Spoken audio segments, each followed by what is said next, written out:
एक शख्स गाड़ी से उतरा और बड़ी तेजी से एयरपोर्ट में घुसा। जहाज उड़ने के लिए तैयार था। उसे किसी कॉन्फ्रेंस में पहुंचना था जो खास उसी के लिए आयोजित की जा रही थी। वो अपनी सीट पर बैठा और जहाज उड़ गया। अभी जहाज कुछ दूर ही उड़ा था कि कैप्टन ने ऐलान किया, तूफानी बारिश और बिजली की वजह से जहाज का रेडियो सिस्टम ठीक से काम नहीं कर रहा, इसलिए हम करीबी एयरपोर्ट पर उतरने के लिए मजबूर हैं। जहाज लैंड होते ही अब वो शख्स बाहर निकला और कैप्टन से शिकायत करने लगा कि उसका एक एक मिनट कीमती है और होने वाली कॉन्फ्रेंस में उसका पहुंचना बहुत जरूरी है। पास खड़े दूसरे मुसाफिर ने उसे पहचान लिया और बोला, डॉक्टर पटनायक, आप जहां पहुंचना चाहते हैं टैक्सी द्वारा यहां से केवल 3 घंटों में पहुंच सकते हैं। डॉक्टर ने उस शख्स का शुक्रिया अदा किया और टैक्सी लेकर निकल पड़ा। लेकिन ये क्या, आंधी तूफान और मूसलाधार बारिश ने गाड़ी का चलना मुश्किल कर दिया। फिर भी ड्राइवर गाड़ी चलाता रहा। अचानक ड्राइवर को एहसास हुआ कि वो रास्ता भटक चुका है।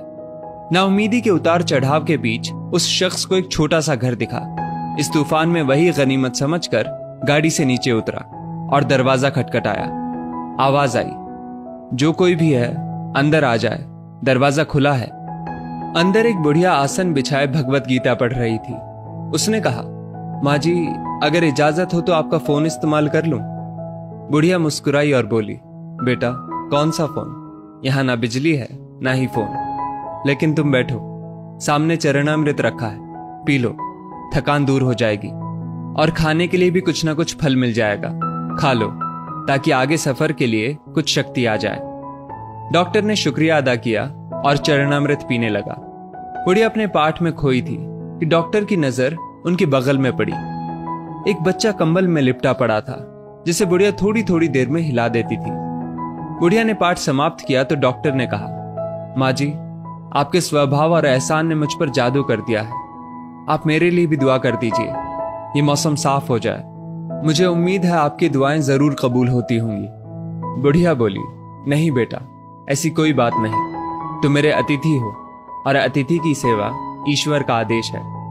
मैंने तुम्हारे लिए भी दुआ की है। परमात्मा का शुक्र है, उसने मेरी हर दुआ सुनी है। बस एक और दुआ मैं उससे मांग रही हूं, शायद जब वो चाहेगा उसे भी कबूल कर लेगा।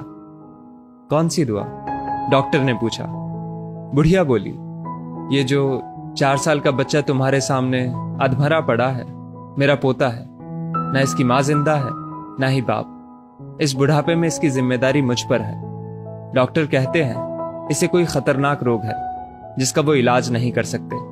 वो कहते हैं एक ही नाम पर डॉक्टर है। क्या नाम बताया था उसका? हाँ, याद आया, डॉक्टर पटनायक। वो इसका ऑपरेशन कर सकता है। लेकिन मैं बुढ़िया कहाँ उस डॉक्टर तक पहुंच सकती हूँ? बच्चे को लेकर जाऊं भी तो पता नहीं वो देखने के लिए राजी भी हो या नहीं। बस अब बंसी वाले से यही मांग रही थी कि वो मेरी मुश्किल आसान कर दे। डॉक्टर की आंखों से आंसुओं का सैलाब बह निकला। वो रूंधे कंठ से बोला, माई, आपकी दुआ ने हवाई जहाज को नीचे उतार लिया, आसमान पर बिजलियां कौंधवा दी, मुझे रास्ता भुलवा दिया ताकि मैं यहां तक खींचा चला आऊं। हे भगवान, मुझे यकीन ही नहीं हो रहा कि कन्हैया एक दुआ कबूल करने के लिए अपने भक्तों की इस तरह भी मदद कर सकता है। दोस्तों, वो ईश्वर सर्वशक्तिमान है। जहां इंसान बेबस हो जाता है वहीं से उसकी परम कृपा शुरू होती है। यदि इस वीडियो ने आपका दिल छू लिया हो तो इसे लाइक शेयर अवश्य करें और ऐसी बेहतरीन वीडियोस के लिए हमारा पेज जरूर फॉलो कर लें। धन्यवाद।